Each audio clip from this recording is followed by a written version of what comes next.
같이 자리에서 일어나셔서 사순절 네 번째 주일 예배를 하나님께 올려드리겠습니다.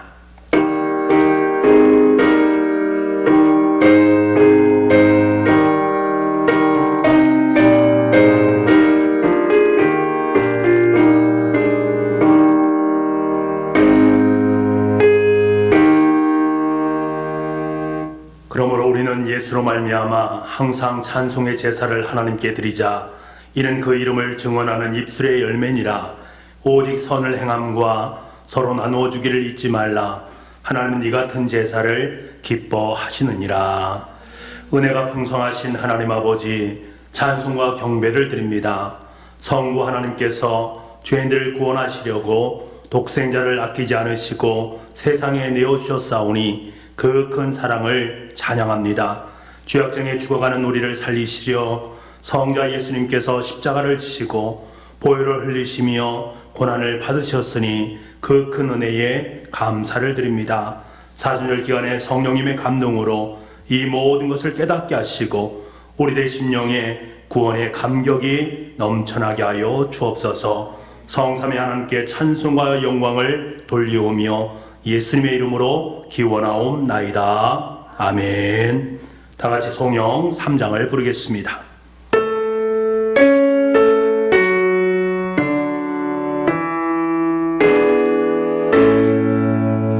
성부 성자와 성령 찬송과 영광 돌려 오래세 태초로 지금까지 또 영원 그분토록 성삼위께 영광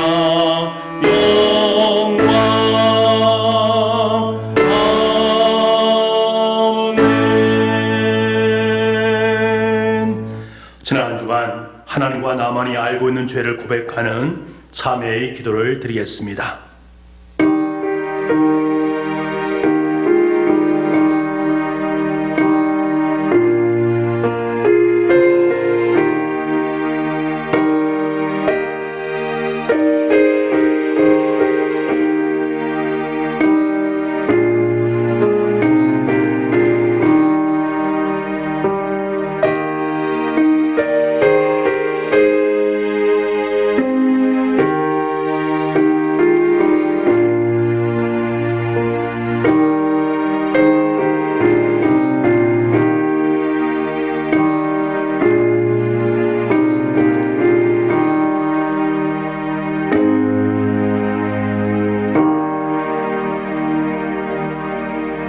자비하신 하나님 아버지, 이 시간 우리가 고백한 모든 허물과 죄를 용서하여 주시옵소서.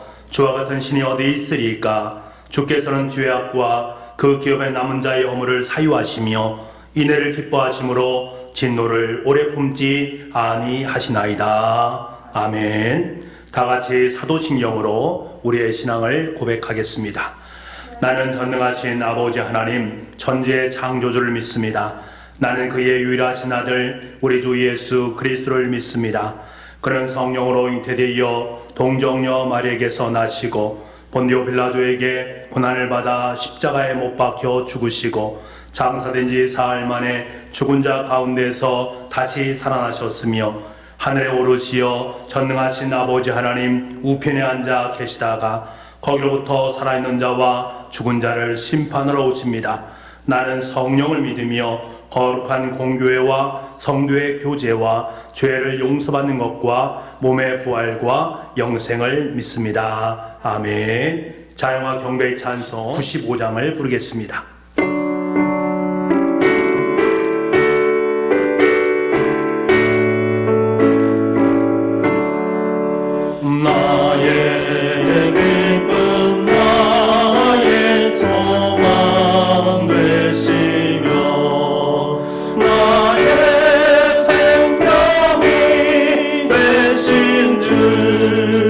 안나 불러서 찬송을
사랑의 하나님 아버지, 사순절 네 번째 주일을 맞아 하나님께 예배드릴 수 있는 시간을 허락하시니 감사드립니다.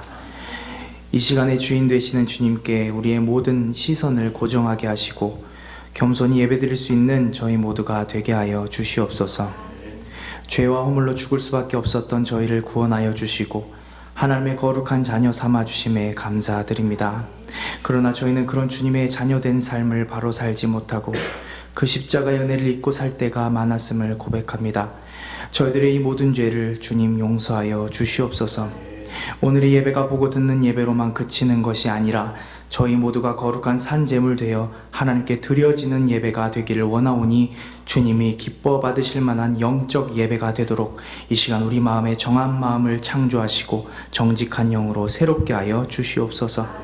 저희가 비록 한 자리에 모여 함께 예배 드리지는 못하지만 성령으로 더욱 하나 되게 하시고 각자의 처소에서 한 마음과 한 뜻으로 하나님만을 경배케 하여 주시옵소서. 이번 일을 계기로 성도들의 가정 예배가 살아나게 하여 주시고 우리 자녀들이 하나님을 경외하는 법을 가정에서 배울 수 있는 기회가 되게 하여 주시옵소서. 모든 예배 가운데 부어주시는 하나님의 크신 은혜가 있을 줄을 믿습니다. 예배드리는 각 가정마다 하나님 임재하여 주시고 성령님 역사하여 주시옵소서. 사순절 기간을 보내고 있는 저희들 주님의 십자가와 그 고난을 깊이 묵상할 수 있기를 원합니다. 말씀을 가까이 하게 하시고 회개와 기도, 절제와 금식 등을 통해 경건의 훈련에 힘쓸 수 있는 시간이 되게 하여 주시옵소서. 특별히 진행되고 있는 사순절 가정특별 기도회에 전 교인이 참여하게 하시어 바쁘고 분주한 일상을 잠시 멈추고 말씀 앞에서 자신을 돌아볼 수 있게 하시며 우리 주님이 지고 가신 십자가의 참된 의미를 되새기는 귀한 시간이 되게 하여 주시옵소서. 아버지 하나님, 코로나19로 인하여 고통받고 있는 자들을 불쌍히 여겨주시고 긍휼히 여겨주시옵소서. 이 질병으로 인하여 육체적으로, 정신적으로 그리고 경제적으로 어려움을 당하고 있는 모든 자들을 친히 위로하여 주시고 온전한 치유와 회복의 은혜를 허락하여 주시옵소서. 현장에서 환자들을 돌보는 의료진과 공무원 그리고 봉사자들에게도 함께하여 주셔서 지치지 않도록 쓰러지지 않도록 힘주시고 그들을 지켜 보호하여 주시옵소서. 더 이상의 확산이 이루어지지 않도록 주님 도와주시옵소서. 하나님 아버지, 우리 청주북부교회를 이곳에 세워주시고 하나님의 꿈을 함께 품을 수 있도록 하시니 감사드립니다. 그 꿈을 잃어버리지 아니하고 그리스도의 충만한 사랑과 복음을 전하는 저희 교회가 되게 하여 주시옵소서.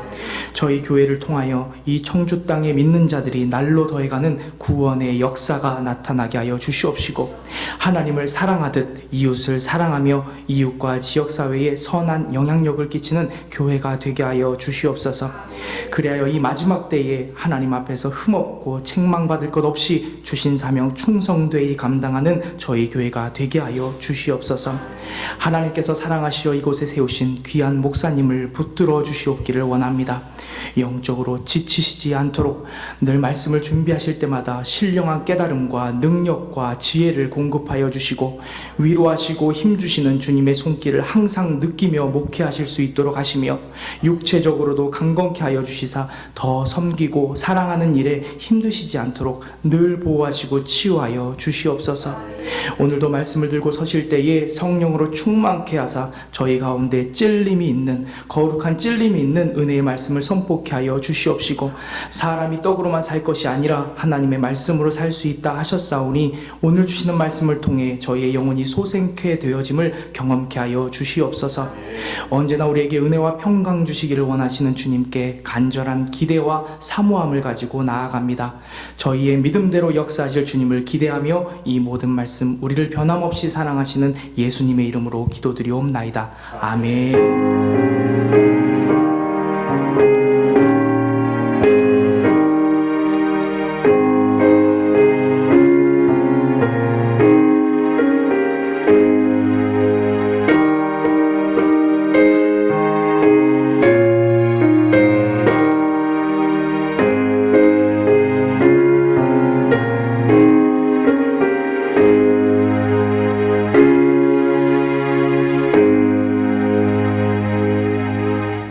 성시교독은 교독문 127번입니다.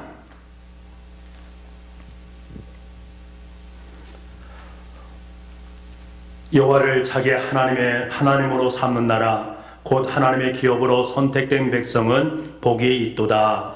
여호와께서 하늘에서 굽어보사 모든 인생을 살피시며 곧 그가 거하시는 곳에서 세상의 모든 거민들을 굽어 살피시는도다. 그는 그들 모두의 마음을 지으시며 그들이 하는 일을 굽어 살피시는 이로다. 많은 군대로 구원 얻은 왕이 없으며 용사가 힘이 세어도 스스로 구원하지 못하는도다. 우리 영혼이 여호와를 바라며 그는 우리의 도움과 방패시로다. 우리의 마음이 그를 즐거워하며 우리가 그의 성호를 의지하였기 때문이로다. 여호와여, 우리가 주께 바라는 대로 주의 인자하심을 우리에게 베푸소서. 아멘. 주일 아침 하나님께서 우리에게 주시는 말씀은 신약성경 고린도전서 13장 4절과 7절 말씀입니다. 신약성경 279쪽에 있습니다. 사랑은 오래 참고 사랑은 온유하며 시기하지 아니하며 사랑은 자랑하지 아니하며 교만하지 아니하며 7절 말씀입니다. 모든 것을 참으며 모든 것을 믿으며 모든 것을 바라며 모든 것을 견디느니라. 아멘. 가정에서 예배드리는 우리 교우들의 삶의 가정 가운데, 삶 가운데 주님의 은혜와 평강이 함께할 수 있기를 간절히 소망합니다. 어느 날 한 율법학자가 예수님 앞으로 나왔습니다. 그리고 예수님께 묻습니다. 선생님이요, 율법 중에 가장 큰 계명이 무엇입니까? 성경에 나타난 모든 명령, 주님께서 우리에게 가르쳐 주신 교훈, 그 모든 가르침 가운데 어느 것이 가장 크고 어느 것이 가장 중요한 교훈입니까? 라고 물은 것입니다. 이에 대해서 예수님은 너무나도 분명하고 확실하게 말씀을 하십니다. 마태복음 22장 37절에서 39절까지의 말씀입니다. 내 마음을 다하고 목숨을 다하고 뜻을 다하여 주 너의 하나님을 사랑하라 하셨으니 이것이 크고 첫째 되는 계명이요 둘째는 그와 같으니 내 이웃을 내 몸같이 사랑하라.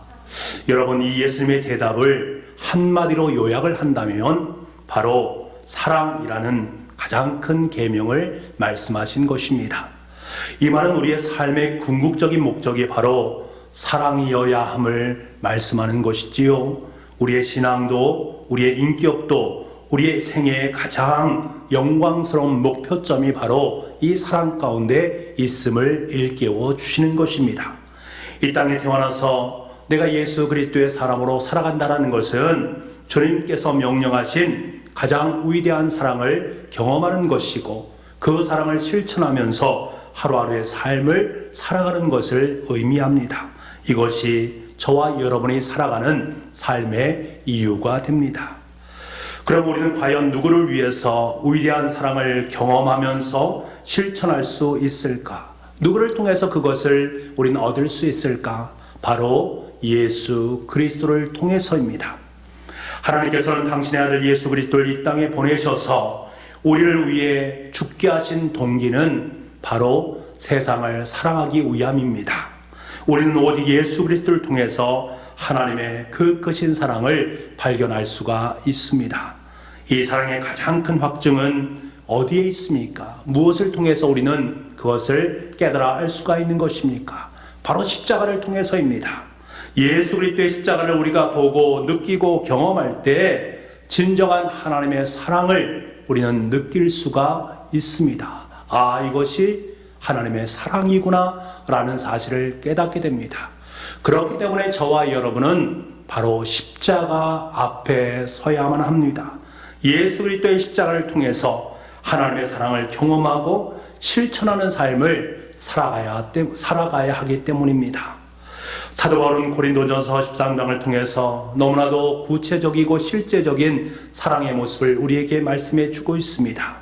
15가지의 사랑의 특징들을 우리에게 하나하나 말씀해 주시면서 그 사랑 속에 담겨져 있는 예수 그리스도의 인격을 우리가 만나야 되고 예수님의 삶 속에 드러나는 사랑을 깨달아야 된다는 것을 우리에게 일깨워 주고 있습니다.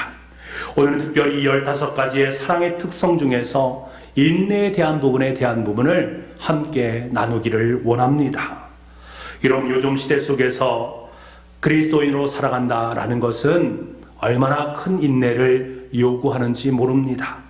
조급함이 판을 치는 시대에 무언가 하루빨리 이루어져야만 하는, 이루면서 살아가야 되는 그러한 시대에 다른 사람보다 앞서서 가야만 마음속에 안도감을 갖고 살아가는 시대 속에서 우리에게 무엇보다 필요한 것이 다른 것이 아니라 바로 이 인내하는 마음입니다. 사도 바울은 우리에게 인내에 대한 부분을 말씀하면서 이것이 단순히 인내로만 끝나는 것이 아니라 사랑과 연관되어져 있다는 사실을 우리에게 말씀해 주고 있습니다. 참된 인내를 할 때에야 비로소 우리는 사랑의 삶을 살아갈 수 있음을 분명하게 말씀하고 있습니다. 그런데 이 사도 바울은 이 인내에 대한 부분을 말할 때에 두 가지 모습으로 이야기를 하고 있습니다. 하나는 오래 참는 것으로, 또 다른 하나는 모든 것을 참는 것으로 표현을 하고 있습니다. 같은 것처럼 여겨지지만 이 두 가지는 분명한 차이점을 갖고 있습니다. 먼저 오늘 본문 4절에 보면 사랑은 오래 참고 라고 말씀하고 있습니다. 여러분, 사랑은 오래 참는 것입니다. 오랜 인내를 말하는 것입니다. 우리가 인내라고 하면 단순히 지금 내가 화를 나는데, 화가 몹시 나는데 그것을 참는 것이 인내라고 여기고, 내가 미움이 생기는데 그 사람을 미워하지 않고 참는 그것을 인내라고 여기기도 하고, 기한을 정해놓고 고생이 되고 아프지만 그때까지 내가 참고 기다리는 것이 인내라고 여기는 경우들이 있습니다만, 오늘 성경에서 말씀하시는 이 인내라는 것은 이런 인내의 의미를 훨씬 더 뛰어넘는 의미를 그 속에 품고 있습니다. 본문에서 말하는 인내라는 단어는 원래는 희생한다라는 뜻에서 나온 단어입니다. 영어로 sacrifice, 그러니까 제사 지낸다라는 의미를 갖습니다. 여러분, 제사는 어떻게 지냅니까? 구약시대의 제사의 종류를 보게 되면 반드시 제물이 죽여져야만 합니다. 제물을 희생해야만 합니다. 그래야만 그 제물을 통해서 인간의 죄가 해결함을 받을 수가 있습니다. 그래서 뭐라고 말합니까? 희생 제물이다 라고 말을 합니다. 희생 제물은 제물을 희생시킴으로 말미암아 제물을 바치는 사람을 살리는 것입니다. 내가 죄를 지었습니다. 그래서 번제물을 드리게 됩니다. 그 번제물이 내 대신에 죽음으로 말미암아 그의 죽음이 곧 나의 삶으로 드러나게 되는 것입니다. 여러분, 예수님께서 우리의 희생제물이 되셨습니다. 예수님께서 희생제물이 되셨다는 것은 곧 무엇을 말씀합니까? 그분께서 죽으셨다. 그리고 대신 우리가 살아났다. 내가 살아났다라는 것을 의미하는 것입니다. 여기서 우리는 사랑에 대한 중요한 의미를 깨닫게 됩니다. 사랑이 무엇입니까? 바로 내가 제물이 되어 죽고 대신 상대방을 살리는 것입니다. 나는 죽고 상대방을 살리는 것, 여러분, 이것이 진정한 사랑의 의미입니다. 지난 수요일 아침에 갑작스런 어머님의 죽음에 대한 비보를 들었습니다.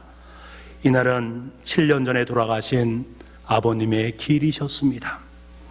저녁에 식구들과 모여서 추도 예배를 함께 드리자라고 약속한 시간이었습니다. 그날이었습니다. 그런데 갑작스런 소식을 듣게 되니 참 마음이 진정이 되지 않았습니다. 그래서 전도사님들을 재촉해서 저녁에 있는 사순절 가정예배 영상을 급하게 찍고는 어머님께서 계신 병원으로 달려갔습니다. 어머님께서 임종을 하셨는데 제가 그 임종을 지키지 못했습니다. 어머님 얼굴을 뵙지 못하기 때문에 어머님 얼굴을 뵙기 위해서 어머님이 계신 곳으로 가서 어머님의 얼굴을 배웠습니다. 마음이 너무 죄송스럽고 너무나도 힘이 들었습니다. 그리고 마음 한편으로는 어머니께서 천국에 가셨지, 그래 지금 어머님은 의의 멸관을 쓰고 계시지 하는 그것이 제 마음속에 큰 위로가 되었습니다. 그러면서 저에게 드는 생각이 있었습니다. 지금까지 내가 살아온 것은 그 누군가의 죽음이 있었기 때문이 아닌가. 내가 지금까지 어머님의 생명을 소진시킴으로 말미암아 내가 이 자리에 있는 거 아닌가. 내가 어머님의 생명을 갉아먹으면서 내 생명을 유지한 것이 아닌가. 어머님의 육신이 점점 쇠약해지시고 돌아가신 것은 다른 이유에서 있는 것이 아니라 나를 살리기 위함이요, 자녀들을 살리기 위해서 그런 것이 아닌가. 그래서 자기 자신을 희생시킨 것이 아닌가. 어머니께서 희생의 제물이 되심으로 말미암아 내가 살아났구나, 우리 가정이 살아났구나, 우리 자녀들이 살아났구나 하는 생각을 하게 되었습니다.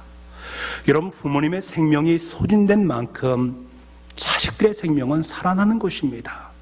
부모님께서 화목제물이 되셨기 때문에 바로 우리가 생명을 유지하는 것입니다. 이 부모님의 희생이 바로 주님의 십자가의 사랑을 꼭 닮았습니다. 이것을 우리가 알 때 참된 예수님의 사랑을 우린 깊이 있게 깨달아 알 수 있는 것입니다. 사랑하는 성도 여러분, 내가 희생하면 무엇이든지 다 참을 수 있습니다. 네가 희생의 마음을 품기만 하면 다 참을 수 있는 거예요. 요즘 젊은 부부들이 이혼을 많이 한다고 합니다. 이혼율이 많이 늘어난다고 하지요. 황혼 이혼까지도 늘어난다는 소식을 듣게 됩니다. 여러분, 사랑은 그런 것이 아니지 않습니까? 왜 그러면 그러한 것들이 우리의 삶 속에 많이 일어나는가? 그리스도인들 가운데에도 왜 그런 일들이 비일비재하게 일어나는가? 희생할 준비가 없이 결혼을 했기 때문에 그렇습니다. 내가 지금까지 그토록 고생하고 희생했는데 나에게 돌아온 것은 없다라고 여기기 때문에 서로 갈라서는 것입니다. 여러분, 사랑은 그런 것이 아니지 않습니까? 사랑은요, 내가 죽는 것입니다. 내가 죽고 내 안에 예수님께서 살아나는 것입니다. 그때 우리는 무엇이든지 다 참을 수 있는 것입니다. 십자가 못 박혀 돌아가신 주님의 그 사랑에 접목된 성도, 그 사랑을 가슴에 품고 살아가는 성도는 그 어떤 상황 속에 놓인다 할지라도 참을 수 있습니다. 인내할 수 있습니다. 사랑하는 성도 여러분, 사랑하기를 원하십니까? 그러시다면 자신을 희생제물로 드리시기를 바랍니다. 자신을 죽이시기를 바랍니다. 자신을 희생시키기 바랍니다. 그 속에서 참된 사랑을 경험하게 될 줄 믿습니다. 그리고 어떤 상황에 처할지라도 참된 소망을 품고 넉넉히 오래 참고 견딜 수 있는 인내의 성도로 아름다운 생을 살아가게 될 줄 믿습니다. 여러분, 사랑은 인내입니다. 참는 것, 그것은 곧 사랑입니다. 그러한 삶을 살아 누릴 수 있는 저와 여러분 될 수 있기를 간절히 소망합니다. 우린 또 다른 인내에 대한 부분을 만나게 됩니다. 7절 말씀해 보니까 모든 것을 참으며 라고 말씀하십니다. 여러분, 사랑은 모든 것을 참는 것입니다. 사도 바울은 사랑을 모든 것이 참는 것이라고 말합니다. 우리가 금방 살펴보았듯이 3절 말씀에 사랑은 오랜 참고 라는 말과 비슷한 의미처럼 보이지 않습니까? 하지만요, 이 둘 사이에는 다른 의미가 그 속에 있습니다. 사뭇 다르게 사용되고 있음을 우리는 깨닫게 됩니다. 원래 사랑은 오래 참고라는 말은 희생한다라는 의미로 쓰였다라고 말씀드리지 않았습니까? 그런데 여기서 말하는 참는다라는 의미는 스테고라는 말을 사용합니다. 스테고라는 원래의 뜻은 물 같은 것이 스며들지 못하도록 무엇인가를 단단히 덮어놓는 것을 의미합니다. 비가 오면 비가 새지 않도록 지붕에 단단히 무엇인가를 고정하지 않습니까? 그때 쓰는 단어가 바로 스테고라는 단어입니다. 그래서 철저하게 덮어준다라는 의미를 갖습니다. 여러분, 사랑은 다른 것이 아닙니다.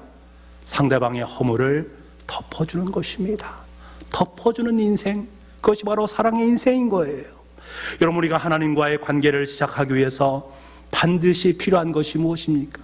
나와 하나님 사이의 관계가 아름답게 유지되기 위해서는 제일 먼저 선행되어야 될 것은 하나님 앞에서 내 자존심을 버리는 것입니다. 하나님과의 모든 관계의 시작은 다른 것에서부터 비롯되는 것이 아니라 내 자존심을 내어놓는 것, 내가 나를 높이려고 하면 할수록 하나님과의 관계는 멀어질수록 밖에 없는 것이 우리의 삶의 모습입니다. 여러분, 이스라엘 백성들을 생각해 보십시오. 그들은 하나님께서 그들을 얼마나 사랑하셨습니까? 그들 또한 하나님을 너무나 사랑했습니다. 그래서 자신들을 선민이라고 여기지 않았습니까? 하지만 그 선민의식은 오래가지 못했습니다. 가나안 땅에 정착하고 보니까 하나님이 보이지 않습니다. 대신 우상이 보이기 시작합니다. 우상에 몰두하게 됩니다. 여러분, 우상에 몰두했다는 것은 다른 것을 의미하는 것이 아닙니다. 바로 자신을 높이고 자신의 자존심을 중심에 놓는 것을 말합니다. 내 자존심을 중심에 놓게 되니 우상을 통해서 높아진 그 자존심으로 그 무엇인가를 취득하기 위한 그 마음이 있는 거예요. 그것이 바로 우상 숭배입니다.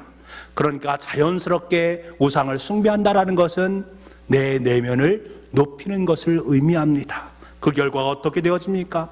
하나님은 점점 거리가 높아지는 겁니다. 내 자존심이 높아지면 하나님과 관계가 점점 멀어질 수밖에 없는 거예요. 그 결말은 어떻게 끝납니까? 멸망으로 끝날 수밖에 없는 것입니다.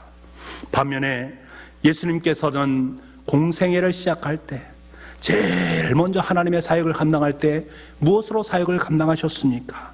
제일 먼저 행하신 것이 바로 세례 요한 앞에서 무릎을 꿇고 세례를 받는 것이었습니다. 예수님은 하나님의 아들이셨습니다.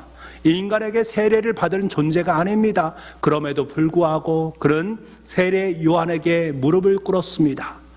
하나님의 아들로서의 자존심을 다 내려놓고 인간에게 무릎을 꿇고 세례를 받았습니다. 여러분, 이것이 주는 의미가 얼마나 크고 놀랍습니까? 여러분, 여기에 바로 사역의 파라독스가 있는 것입니다. 하나님 앞에서 나의 자존심을 버릴 때에 우리는 비로소 하나님의 자녀로서의 자긍심을 마음속에 품을 수 있게 됩니다. 이 자긍심으로 말미암아 우리는 모든 죄의 유혹을 넉넉히 이겨낼 수 있는 것입니다. 내 인생의 영적인 자긍심, 바로 영적 내공이 내 삶 속에 쌓여지게 되는 것입니다. 목회를 하면서 자꾸 힘이 듭니다. 여러 가지 생각이 들 때가 참 많이 있습니다. 그래서 하나님 앞에 기도하면서 느끼는 것이 있습니다. 하나님, 왜 내가 이렇게 힘듭니까? 지금 무엇이 문제입니까? 날마다 설교하고요, 기도하고 성도를 돌보고 어떻게 보면 문제될 것이 전혀 없는 것처럼 여겨지는데 왜 이렇게 목회가 힘든 것입니까? 하는 생각이 들 때가 있습니다. 그렇게 기도하는 중에 하나님께서 저에게 보여주신 것이 있습니다. 나의 알량한 자존심이었습니다. 그래도 내가 목사인데, 그래도 나는 최선을 다하면서 살아가는데 문제는 나에게 있는 것이 아니라 저 사람들에게 있어. 저 사람들이 문제야 라는 그 알량한 자존심이 제 안에 있음을 깨닫게 해주셨습니다.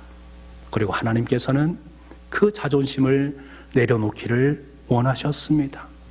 하나님 앞에 용서를 구하고 그 자존심을 내려놓았을 때 저의 마음속에 형언할 수 없는 기쁨과 세임이 임하는 것을 느낄 수 있었습니다. 그래, 내가 지금 감당하는 것은 하나님의 사역인데, 하나님의 사역을 하는 것인데, 성도와 교회를 위해서 봉사하고 섬기는 거 아닌가? 나는 하나님께서 가장 사랑하는 하나님의 아들이야. 하나님께서 허락하신 하나님의 일을 하는 사람이야. 나는 하나님을 제일 사랑하는 하나님을 향한 사랑꾼 아니냐? 하는 그 마음이 제 마음속에 들어오는 거예요. 영적인 자존심이 내 삶 속에 다시금 불릴 듯이 일어나는 것입니다. 내 자존심을 죽이자 하나님께서 내 삶 속에 영적인 내공, 영적인 자존심을 아름답게 덧입혀 주시는 그것을 깨닫고 다시금 힘과 용기를 얻어서 하나님의 사역을 감당하는 것입니다. 여러분, 내 자존심을 내려놓을 때 하나님 그곳에 엄청난 하나님의 은혜와 하나님의 힘과 하나님의 능력과 그 모든 것을 공급함으로 말미암아 그것이 내 인생 속 가장 위대한 영적인 내공이 되는 것입니다. 여러분, 하나님과의 관계에 있어서 모든 시작은 바로 내 자존심을 내려놓는 것부터 시작된다라는 것을 꼭 기억하시기 바랍니다. 그때 우리는 모든 일에 당당함을 느낄 수가 있습니다. 그때 우리는 내 인생에 주님께 주시는 그 내공으로 하나님의 사역들을 감당하는 것입니다. 여러분의 인생 속에 그러한 엄청난 하나님의 내공이 아름답게 쌓일 수 있기를 원합니다. 영적인 당당함이 여러분 삶 속에 있기를 간절히 소망합니다. 그러기 위해서 여러분의 자존심을 내려놓으시기 바랍니다. 하나님이 주시는 영적인 자존심으로 여러분의 인생을 채워갈 수 있는 은혜가 있기를 간절히 소망합니다. 자, 그렇다면 과연 사랑과의 관계에서는 무엇으로부터 관계가 시작되는 것일까? 상대방의 자존심을 지켜주는 것에서부터 시작이 됩니다. 내 자존심을 내려놓고 하나님께서 내 삶 속에 엄청난 영적인 내공을 허락하시면 이제부터 보이기 시작하는 거예요. 상대방의 자존심을 높여주는 인생으로 내 삶이 변화되기 시작합니다. 내가 하나님 앞에서 나의 자존심이 깨졌으니까 야, 너 자존심도 깨져야 돼. 너의 그 알량한 자존심 너도 깨져야 돼. 이렇게 말하는 것이 아닙니다. 사랑과의 관계에서는 상대방의 자존심을 높여주는 것입니다. 그때 상대방은 감화를 받게 되어지고 하나님 앞에서 그도 또한 자기의 자존감을 내려놓고 스스로 낮아지는 삶을 살아가게 되는 것입니다. 그 자존심을 높여주기 위해서 제일 필요한 것이 무엇인지 아십니까? 바로 상대방의 허물을 덮어주는 쇠고의 인생을 살아가는 것입니다. 어머님의 장례 기간 동안에 참 가족들과 많은 이야기를 나누었습니다. 어머님에 대한 추억들을 함께 나누었습니다. 근데 가족들이 이구동성으로 하는 말이 있습니다. 어머니께서 늘상 하셨던 말씀, 고맙다, 고맙다. 우리 자녀들에게 늘상 하신 말씀이 바로 그 말씀이셨습니다. 사실 저에게도 그 말씀을 하셨습니다. 집에 전화를 드릴 때에도 전화해줘서 고맙다. 집에 찾아가서 함께 식사할 때에도 맛있는 거 사줘서 고맙다. 집에 와줘서 고맙다. 하는 그러한 말들을 잊지 않으셨습니다. 여러분, 어머님의 눈에 자식들이 하는 모든 것들이 어찌 고맙게만 느껴지겠습니까? 감사로만 느껴지겠습니까? 자녀들에게도 부족함이 많이 있지 않습니까? 흠결이 많이 있는 거예요. 얼마나 부족한 면들이 많이 있겠습니까? 삼남이녀의 자녀들이 모두가 부모를 많이 높이고 사랑하는 그 섬김이 똑같겠습니까? 어떤 자녀들은 더 잘 섬기는 자녀가 있고 어떤 자녀들은 그렇지 못한 자녀들을 띄지 않겠습니까? 못난 자녀 중에 저도 한 사람이었음을 깨닫게 됩니다. 그럼에도 불구하고 어머님께서는 단 한 번도 제 앞에서 자녀들을 험담하신 적이 없습니다. 늘 칭찬하고 늘 고맙다라는 말을 하신 것이 기억이 납니다. 저는 어머니의 죽음 앞에서 비로소 깨닫게 되었습니다. 이것이 사랑이구나. 자녀들의 허물을 덮어주는 것, 자녀들의 그 못난 모습들을 하나하나 다 덮어주는 것, 죽음으로 덮어주는 것, 이것이 바로 하나님의 사랑이고 예수님의 사랑이구나 하는 사실을 깨닫게 되었습니다. 사랑하는 성도 여러분, 정말 여러분이 사랑의 사람이라면 남의 험담을 즐기지 마시기 바랍니다. 정말로 잔인한 것이 바로 그것입니다. 얼마나 많은 사람들이 허물을 덮어주지 못해서 상처를 받고 예수님을 떠나고 하나님의 집을 떠납니까? 어느 날 예수님 앞에 서기관들과 바리새인들이 몰려왔습니다. 그들은 예수님을 올무에 빠뜨리기 위해서 현장에서 가늠하다 잡힌 여인을 끄집어서 붙잡았습니다. 그리고는 모세 율법에는 이 여인을 돌로 치라고 말씀해 주셨는데 선생된 당신은 어떻게 하시겠습니까? 라고 예수님께 묻습니다. 이것을 통해서 예수님을 올무에 빠뜨리고 고발하기 위한 그 마음이 그들 가운데 있었습니다. 그때 예수님께서는 그들에게 뭐라고 말씀하십니까? 너희 중에 죄 없는 자가 먼저 돌로 치라.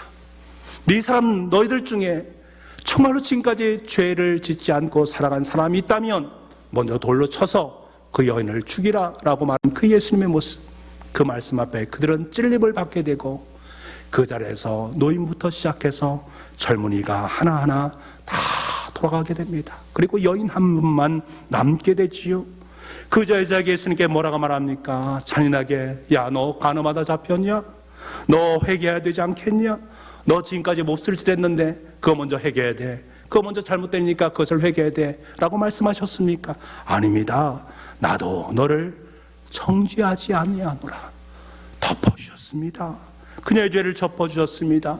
그녀의 마음속에 있는 자존심을 높여주시는 인격적인 주님의 모습을 만나게 되는 것입니다.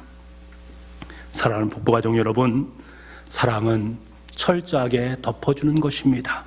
하여튼 남에게 허물이 되는 이야기를 그 사람이 듣지 않는데도 이야기하지 마시기 바랍니다. 낮에 하는 말을 새가 듣고 밤에 하는 말을 쥐가 듣는다는 말이 있습니다. 언젠가는 그 이야기가 그 사람에게 들어가게 될 수밖에 없습니다. 사랑은 덮어주는 것입니다. 잠언 10장 12절 말씀에 뭐라고 말씀하신지 아닙니까? 미움은 다툼을 일으켜도 사랑은 모든 허물을 가리우느니라. 사랑은 모든 허물을 다 가려주는 거예요. 잠언 17장 9절 말씀에 허물을 덮어주는 자는 사랑을 구하는 자요 그것을 거듭 말하는 자는 친한 벗을 이간하는 자니라 라고 말씀합니다. 허물을 덮어주는 자, 그 사람이 진정한 주님의 사랑을 나누는 사람입니다. 우리가 그러한 삶을 살아가야 되지 않겠습니까? 여러분, 참된 사랑은 이웃의 허물이나 부족함이 있어도 덮어주고 인내하고 기도하는 거예요. 그럴 때 그 사람이 변화되는 것입니다. 이것이 바로 예수님의 사랑의 방법입니다. 예수님께서 우리가 죄인이 있을 때에 그 죄악에서 벗어나게 하시기 위해서 기다리고 또 기다렸습니다. 우리의 허물, 우리의 죄된 그 모습, 그것이 변화되기를 원하시는 거예요. 그것이 주님의 마음입니다. 기다려서 변화되기를 원했지만 인간은 변하지 않습니다. 그래서 마지막으로 취한 방법이 무엇입니까? 자신의 가장 사랑하는 아들 예수 그리스도를 십자가에 못 박게 하시고 송두리째 우리 인간의 모든 죄를 그 육신 속에 부어 넣으신 것입니다. 대신 우리를 깨끗하게 정결케 만들어 주신 것입니다. 그러므로 우리는 새로운 피조물이 된 것입니다. 여기에 바로 예수님의 사랑이 있는 것이고 인내하는 사랑이 있는 것이고 참으시는 사랑이 있는 거예요. 예수님의 십자가를 바라보십시오. 기다리신 그 결과 예수님이 십자가에 죽으셨습니다. 여러분을 기다리셨습니다. 저를 기다리셨습니다. 변화되어서 새로운 피조물이 되기를 위해서 기다린 그 결과 예수님은 십자가에 못 박혀 돌아가셨습니다. 이 사실을 깨닫는다면 어찌 하나님 앞에 우리가 겸손하지 않을 수 있겠습니까? 저와 여러분의 자존심을 높여주시고 우리의 모든 죄를 덮어주신 그 사랑 앞에 감사와 영광을 올려드릴 수밖에 없습니다. 그 사랑의 십자가 앞에 겸손하게 무릎 꿇고 하나님께 감사드릴 수 있는 저와 여러분 될 수 있기를 간절히 소망합니다. 그리고 우리가 또 하나 기억해야 되는 것은 스테고라는 단어 속에 덮어주는 것만을 의미하는 것이 아니라 대신 그 사람의 허물을 짊어지는 것이 그 속에 담겨진 또 하나의 의미입니다. 참으로 중요한 것입니다. 진정한 사랑의 인내는 이웃의 아픔을 대신 짊어지는 것을 말합니다. 예수님의 인내가 바로 이와 같은 것이었습니다. 사도 베드로는 뭐라고 말합니까? 그가 친히 나무에 달려 그 몸으로 우리의 죄를 대신 담당하였으니 라고 말합니다. 친히 우리의 죄를 짊어져 주셨다. 누가? 예수님께서 그렇게 하셨다. 이사야 선자는 뭐라고 말합니까? 이사야서 53장 5절부터 6절 말씀에 그가 찔림은 우리의 허물로 인함이요 그가 상함은 우리의 죄악을 인함이라 우리는 다 양 같아서 그릇 행하여 각기 제 길로 갔거늘 여호와께서는 우리의 무리의 죄악을 그에게 주 예수 그리스도에게 담당시키셨도다라고 말씀을 하고 있습니다. 친히 우리의 죄악을 인내하시면서 짊어져 주셨다라고 말씀하고 있습니다. 주님께서 이 인내를 배운 사도 바울도 갈라디아서 6장 2절 말씀에 너희가 짐을 서로 지라 라고 우리에게 충고의 말씀을 하고 있습니다. 여기서 말하는 짐이라는 것은 갈라디아서 6장 1절에 말하는 형제들의 실수, 형제들의 잘못, 그것을 대신 내가 짊어져라. 그래서 그것을 짊어지고 사도 바울은 하나님의 사역을 감당하게 된 것입니다. 누군가 내 주변의 형제에게 실수가 발견될 때에 그 아픔의 짐을 함께 짊어지고 너도 함께 아파하면서 그의 회복을 내가 옆에서 도울 수 있는 성도가 되라라고 권면하고 있는 것입니다. 왜? 이것이 바로 예수님의 사랑이었고 진정한 사랑이기 때문에 그렇습니다. 여러분, 사랑하기를 원하십니까? 그렇다면 정말로 상대방의 허물을 함께 짊어지시기 바랍니다. 그리고 그 허물을 자신의 짐으로 생각하고 함께 짊어짐으로 말미암아 진정한 사랑의 길로 나아갈 수 있기를 간절히 소망합니다. 사랑하는 북부가족 여러분, 저와 여러분은 지금 사순절 기간을 지내고 있습니다. 주님의 죽음과 십자가를 묵상하는 절기입니다. 우리는 주님의 십자가를 바라보면서 예수님의 사랑 앞에 서야 합니다. 예수님의 사랑의 인내 앞에 설 수 있어야 됩니다. 여러분, 사랑의 인내는 희생하는 것입니다. 내가 죽으면 상대방은 살아납니다. 그곳에 주님의 사랑이 깃들이게 되어 있습니다. 희생제물이 되시기 바랍니다. 그 속에서 흘러나오는 주님의 사랑을 맛보고 인내로 승리할 수 있는 저와 여러분 될 수 있기를 간절히 소망합니다. 여러분, 사랑의 인내는 허물을 덮어주는 것입니다. 대신 그 허물을 짊어지는 것입니다. 주님께서 인내하시면서 보여주신 이 사랑을 행동으로 실천하면서 하루하루의 삶을 사랑의 사도로, 인내의 사도로 살아갈 수 있는 저와 여러분 될 수 있기를 간절히 소망합니다.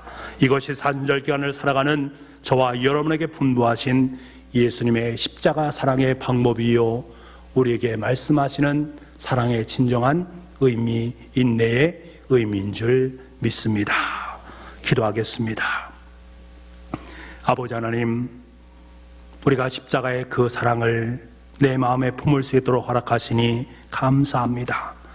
그 십자가를 가만히 들여다보니 예수님께서 참으시고 참으신 희생하는 사랑이 그 속에 담겨져 있음을 보게 됩니다.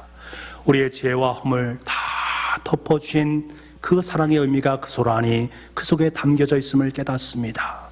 이것은 바로 우리가 이 땅의 삶을 살면서 우리 또한 희생하는 삶, 허물을 덮어주는 인내의 삶을 살기 원하시는 주님의 마음인 줄 깨닫습니다. 우리도 이러한 삶을 살아감으로 말미암아 예수 그리스도의 십자가를 함께 짊어지고 주님의 길로 들어설 수 있는 우리 모든 성도의 삶이 될 수 있도록 주님 역사하여 주옵소서. 모든 말씀을 예수님의 이름으로 기도하옵나이다. 아멘.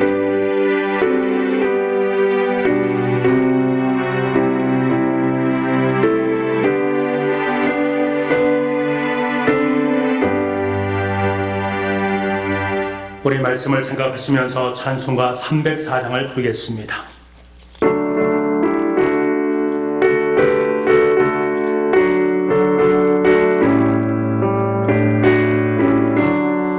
그 크신 하나님의 사랑 말로나 영영 못하네. 저 높은 별을 넘어 일하고 죄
귀한 예물을 두 손에 모아 드시기 바랍니다. 제가 기도드리겠습니다.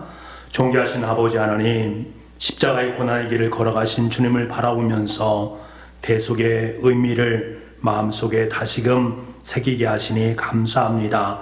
사순절 기간 동안 주님과 함께 동행하며 참된 십자가의 승리의 삶을 누리며 살아갈 수 있는 우리가 될 수 있도록 주님 은혜 허락하여 주옵소서.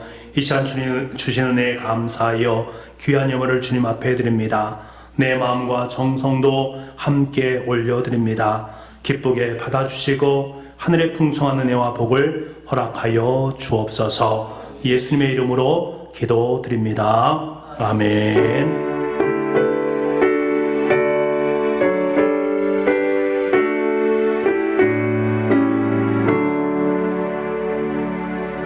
할렐루야. 여러분 행복하십니까? 예스. 우리 가족끼리 함께 옆에 있는 분과 함께 행복하십니까? 예스. 한번 해보시기 바랍니다. 행복하십니까? 예스. 우리 주부에 있는 공동 기도 제목으로 함께 기도하겠습니다. 하나님, 우리 민족에게 긍휼을 베푸소서. 예수님 청주 땅을 구원하여 주소서. 성령님 우리 교회를 부흥케 하소서. 500명 일꾼을 허락하여 주소서. 우리 가정과 일터에 은혜를 내려 주소서. 아멘. 기도와 능력의 첫 번째입니다. 하루에 1시간 기도합시다. 아멘. 교회 소식 전해드리겠습니다. 오늘은 사순절 네 번째 주일입니다.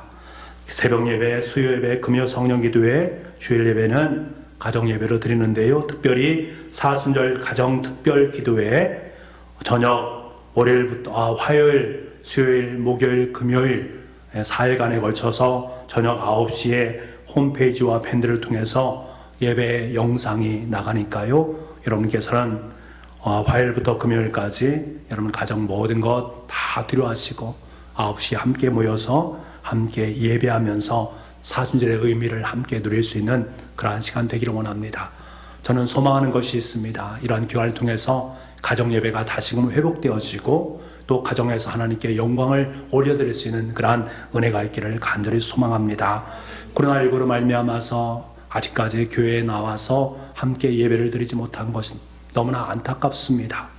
그럼에도 불구하고 하나님께서는 우리에게 더 크고 비밀한 일을 말씀해 주실 것을 확신합니다. 여러분께서 정성을 다해서 가정에서 영상을 가지고 예배하고 또 헌금도 기쁨으로 드릴 수 있는 그런 은혜가 있기를 원합니다. 무엇보다 사순절 실천운동, 주님의 고난과 십자가 그리고 죽음을 묵상하면서 십자가 행진에 동참하면서 금식 헌금을 드리고 또 문화적으로 금식하고 또 온전한 신앙생활, 더 말씀 열심히 읽고 하루하루 더 1시간 이상 기도하고 하나님의 뜻을 정할 수 있는 여러분 될 수 있기를 간절히 소망합니다. 그리고 우리 교회에서도 코로나19로 아파하고 힘들어하는 그들을 함께 도울 수 있도록 헌금을 모으도록 하겠습니다. 여러분께서 기쁜 마음으로 함께 헌금해 주시면 그것을 모아서 또 어렵고 힘든 코로나19에 관련된 그곳에 보내서 함께 위로하고 격려할 수 있는 그러한 시간을 갖도록 하겠습니다. 이 모든 일에 적극적으로 동참해 주시면 감사하겠습니다. 여러분 가정에서 생일을 맞이하신 분 그리고 특별한 일이 있는 분들 육신의 질과 마음의 근심과 염려로 고통받는 분들 기도받기를 원하시는 분 두 손을 가슴에 모으시고 제가 여러분을 위해서 기도드리겠습니다. 기도하겠습니다. 세상을 창조하신 하나님 아버지, 이 시간 주님 앞에 일어난 귀한 자녀들이 있습니다. 생일을 맞이해서 주님 앞에 일어났습니다. 지금까지 살아온 것도 하나님의 은혜요 축복이었습니다. 다음 생일을 맞이할 때까지 새로운 각오를 가지고 살아갈 때에 하늘의 지혜와 은총을 허락해 주시고 건강의 은혜를 내려주시사 심령도 평안하고 가정도 평안하게 하여 주시고 생업에도 풍성한 은혜를 내려 주옵소서. 사랑의 아버지 하나님, 마음이 참 답답하고 갑갑해서 일어났습니다. 이 시간 주님을 만남으로 말미암아 인간의 모든 염려와 고통이 다 사라지게 하시고 저들의 마음속에 새로운 소망의 빛이 떠오르게 하여 주옵소서. 특별한 일을 앞두고 주 앞에 일어났습니다. 내가 할 일이 아닙니다. 주님께서 하셔야만 합니다. 작은 일이든 큰 일이든 주님께서 돕지 아니하시면 할 수가 없습니다. 이 귀한 믿음을 가지고 일어난 주의 종들에게 성령의 은혜를 베풀어 주시사 저들이 안고 있는 모든 문제들이 주 안에서 형통하게 이루어지게 하여 주옵소서. 사랑의 주님, 육신의 질과 안고 고통당하며 주 앞에 일어났습니다. 사랑의 주님, 다시 한번 우리 육신도 새롭게 하여 주옵소서. 병든 육신이 깨끗해지고 건강해지는 변화의 은혜를 더하여 주옵소서. 꺾어진 영혼, 실망한 영혼에게 다시 일어설 수 있는 새 힘과 새 용기를 더하여 주옵소서. 우리의 가정의 주인이 되신 아버지 하나님, 북부에 속한 모든 가정들을 축복하여 주옵소서. 가정의 어린 자녀들의 앞날에 시온의 대를 열어주시고 가정을 이루어야 될 자녀들에게 만남의 축복을 주시며 아기를 기다리는 가정에게는 새 생명의 은총을 군대 및 해와 타지에 있는 자녀들과도 함께 하셔서 임무한을 주님과 동행하며 늘 승리하게 하여 주옵소서. 코로나19로 말미암아 마음껏 주님을 예배하고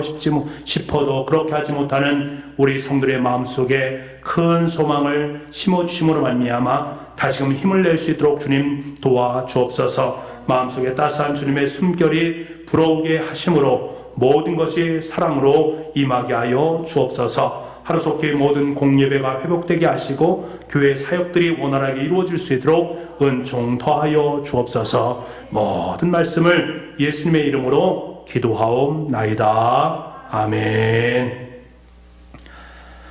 우리 옆에 있는 가족 식구들과 함께 인사 나누겠습니다. 서로 사랑합시다. 사랑하며 삽시다. 아멘. 다 같이 찬송가 314장을 부르겠습니다.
하나님 아버지, 두 손을 높이 들었습니다.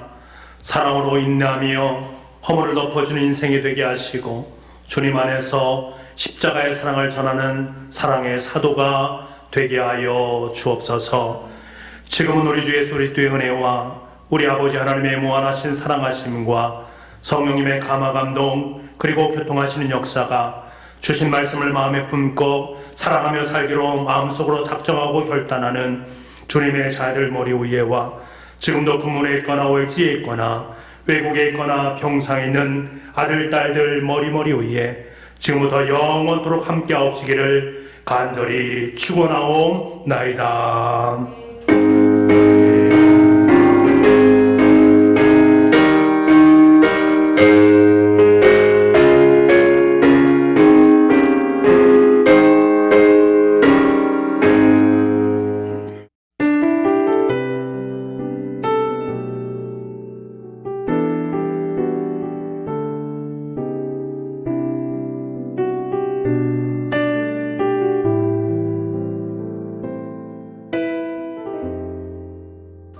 사랑하는 성도님들께 문안 인사드립니다. 코로나19 나누기 앞에 서서 오늘도 하나님께 기도하며 살아가는 성도 여러분, 너무나 보고 싶습니다. 전에는 미처 몰랐는데 여러분과 함께 예배드리고 찬송하며 울부짖어 기도했던 그 시간들이 얼마나 소중하고 얼마나 행복했던 시간들인가 이제야 깨닫게 됩니다. 그동안에 미처 몰랐는데 함께 식사하며 두 손을 꼭 붙잡고 서로의 안부를 묻고 기뻐했던 시간들이 얼마나 귀중한 시간이었던가. 구역실과 함께 서로 기뻐하며 예배하고 정담 어린 이야기꽃을 피우는 그것들이 얼마나 행복한가를 새삼 깨닫게 됩니다. 모든 것이 정말 그립습니다. 여러분의 얼굴도 그립고 여러분의 웃음이, 여러분의 행동이 하나하나 너무나도 그립습니다. 그리고 저에게 염려되는 부분도 있습니다. 코로나19로 말미암아 경기가 침체되고 여러 부분에서 어려움이 있음으로 말미암아 우리 교우들의 사업다가 어려움은 있지 않을까 염려가 됩니다. 우리 교회도 이로 인해 어려움을 겪는 분들이 있을 줄 압니다. 그럼에도 불구하고 저는 확신합니다. 하나님께서 분명하게 더 큰 은혜로, 더 큰 하나님의 귀한 축복으로 채워주실 줄 믿습니다.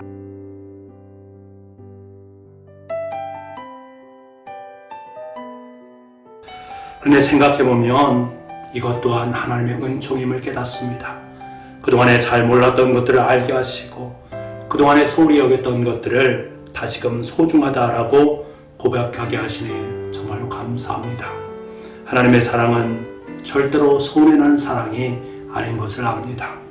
지금의 어려움이, 지금의 그리움이, 지금의 상황이 앞으로 살아가는 우리 교회 위에 더 크고 위대한 하나님의 역사를 아름답게 써가게 될 줄 믿습니다. 이 시간을 빌어서 여러분께 다시 한번 부탁을 드립니다. 코로나19가 언제까지 진행될지는 잘 모르겠습니다만 그 시간까지 하나님 앞에 더 겸손하게 무릎을 꿇고 십자가 인내의 사랑으로 이겨내실 수 있기를 간절히 부탁드립니다. 저는 조용히 그리고 간절함으로 여러분과 여러분의 사업터와 여러분의 건강을 위해서 항상 기도하고 있겠습니다. 그리고 너무나 감사드리는 것은 어머님의 장래에 많은 분들이 함께 기도해 주시고 위로해 주셔서 너무나도 고맙고 감사합니다. 어머님을 떠나보면서 제 마음속에 사람은 가도 사람은 남는다라는 그 뜻이, 그 의미가 다시금 새삼 깨닫게 되어집니다. 저는 모친에 남겨진 그 사랑을 가슴판에 새기고 더욱더 열심히 최선을 다해서 살아가도록 하겠습니다. 코로나19 가운데서도 직접 찾아오셔서 위로를 주시고 또 함께 예배를 드렸던 장로님들, 먼 길을 달려오셔서 저에게 힘을 주셨던 많은 교우님들, 전도사님들, 그리고 마지막 날에도 화장장까지 찾아오셔서 힘을 주셨던 모든 분들께 다시 한번 깊이 감사를 드립니다. 찾아오고 싶지만 코로나19 상황이기 때문에 찾아오지 못하시고 문자를 보내시고 여러 가지 모양으로 소중한 마음을 전해주신 모든 교우들께 다시 한번 진심으로 감사드립니다.